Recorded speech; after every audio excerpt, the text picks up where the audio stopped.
बिस्मिल्लाहिर्रहमानिर्रहीम। अस्सलामुअलैकुम। आज हम आपको बताएंगे फ्लैट कॉलर बनाना बहुत आसान तरीक़ों से इसमें बताया गया है और जो बिगनर हैं उनके लिए ख़ास तौर से नहायत आसान तरीक़े से समझाया गया है। सबसे पहले हमने ये प्लेकेट रेडी कर लिया है।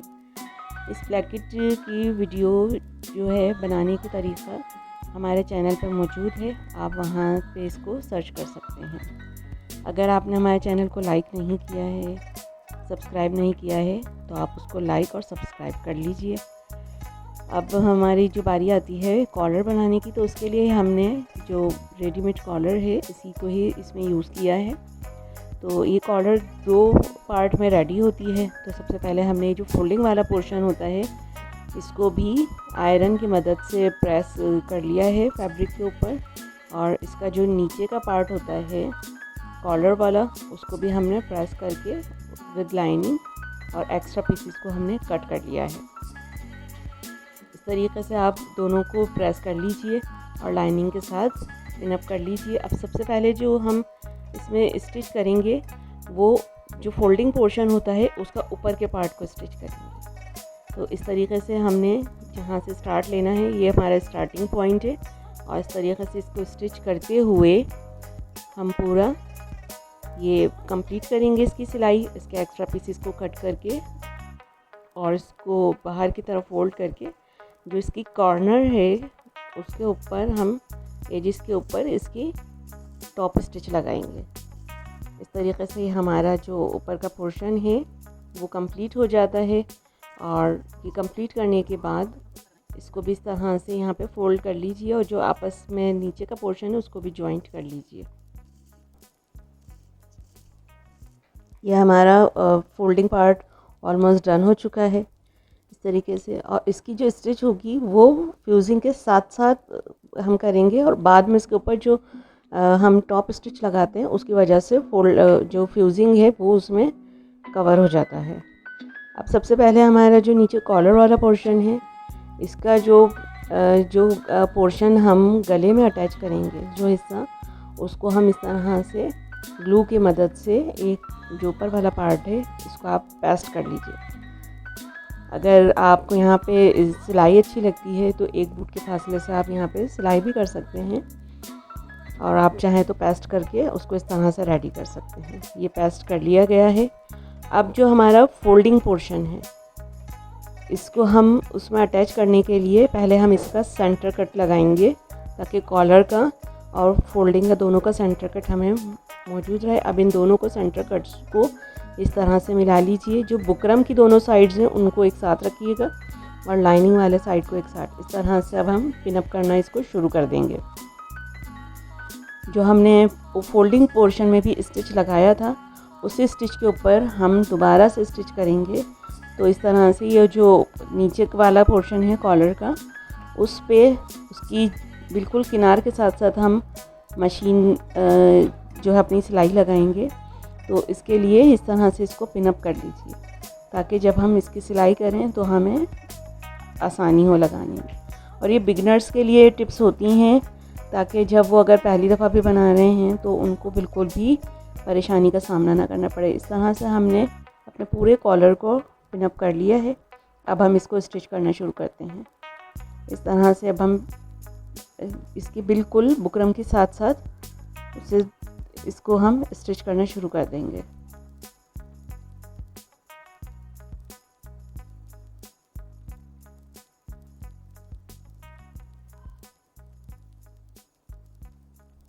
इसमें इस चीज़ का ख्याल रखना है कि जो हमारा फोल्डिंग पोर्शन है उसकी भी फ्यूजिंग के ऊपर सिलाई नहीं होनी चाहिए, ना उससे फासले पे होनी चाहिए। उसके साथ साथ होगी तो कॉलर फिनिशिंग से बनती है। ये छोटी छोटी टिप्स होती हैं जिनका ख्याल रखते हुए काम किया जाए तो काम में नहायत नफासत से काम हो जाता है।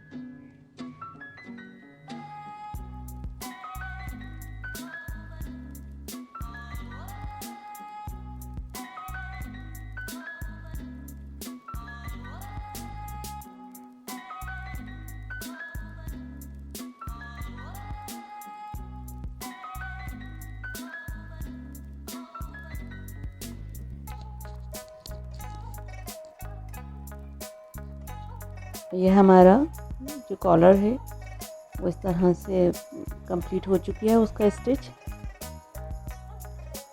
हमने इसको सीधा करके देखते हैं। इस तरह से हमारा कॉलर रेडी हो चुका है और ये पोर्शन हम फोल्ड करेंगे। ये देखिए, ये हमारा कॉलर बिल्कुल रेडी है।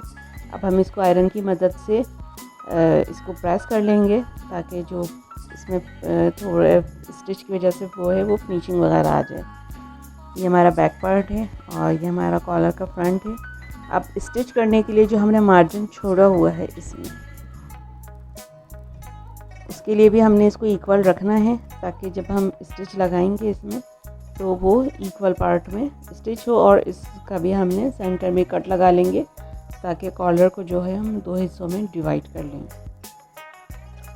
अब हम इसके लिए ये करेंगे कि ये जो फ्रंट पार्ट है जो हमने प्लैकेट रेडी किया है,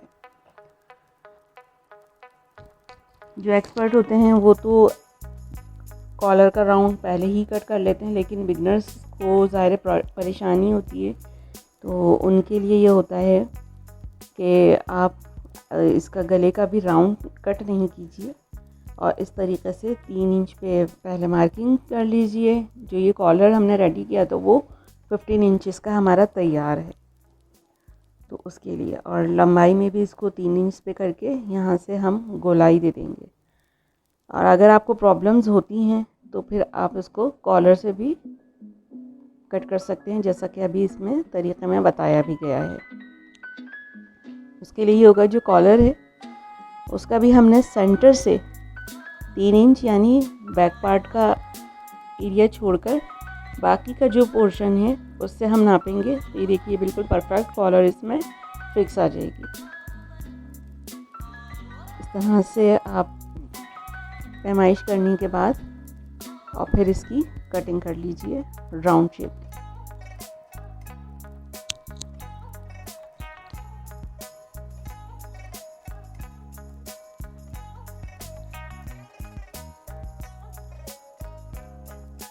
ये हमारा बैक पार्ट है, उसमें भी माइनर सी कटिंग होती है ताकि जब अटैच हो तो फिर पीछे की तरफ बल ना पड़े।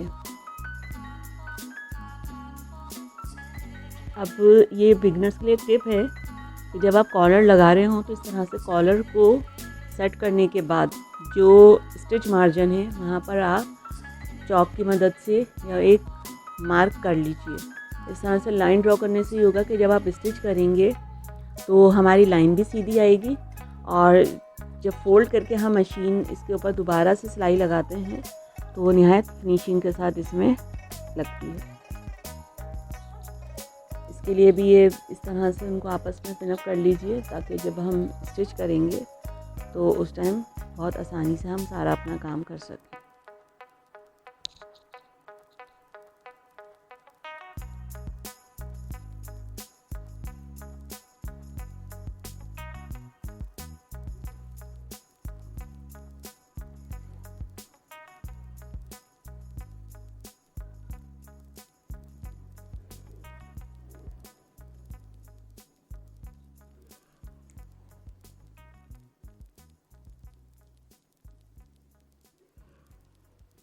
गले में गोलाई है और कॉलर का हिस्सा इतना ज़्यादा डीप उसकी कटिंग नहीं होती है, तो इस तरह से दोनों को इस तरह से एडजस्ट करते हुए आप उसको स्टिच लगाइए।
अपनी राय से हमें आगाह कीजिए कि आपको ये कॉलर बनाने का तरीक़ा पसंद आया या नहीं आया। निहायत आराम से इसलिए बताया जाता है ताकि जो नए सीखने वाले हैं वो बहुत सहूलत से सारी चीज़ों को फोकस कर सकें।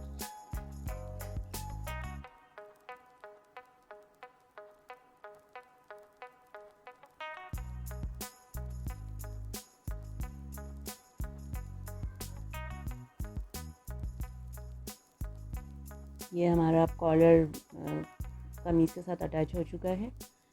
अब इस तरह से वो है। अब जो इसकी ऊपर की टॉप स्टिच होगी कॉलर की, वो लगाने के लिए हमने बैक से जिसका सेंटर पॉइंट है कॉलर का, वहाँ से हम स्टिच करेंगे ताकि जो हमारा जॉइंट है वो हमारा बैक पार्ट पे ही रहे, फ्रंट पार्ट पे नहीं आए। इस तरह से हमने हाफ कॉलर से स्टार्ट लिया है और जो स्टिच मार्जिन था उसको अंदर की तरफ फोल्ड करके यहाँ पे हमने स्टिच किया, फिर पूरा इसी तरह से राउंड करके इसको स्टिच को कंप्लीट किया है। ये हमारा कॉलर रेडी हो चुका है। इस तरह से आप इसको फोल्ड करके देख लीजिए। अब सबसे लास्ट में हम इस पर एक और टॉप स्टिच लगाते हैं जो कि एक बूट के फासले से इस पर लगाई जाती है। और उसके लिए ये होता है कि जो यहाँ का पॉइंट है कॉलर का, इस पॉइंट से हमने स्टार्ट लेकर इसी तरह से, और ये फिर थोड़ा तिरछा रखते हुए एक बूट के फासले से पूरा स्टिच लगाते हुए इसी के ही दूसरा पॉइंट पे जाके कॉर्नर पे, और यहाँ पे हम इसको एंड करते हैं। और इस तरह से ये हमारा जो फोल्डिंग कॉलर है वो कंप्लीट हो जाता है। आप सबका हमारे साथ देने का बहुत बहुत शुक्रिया। Thank you so much.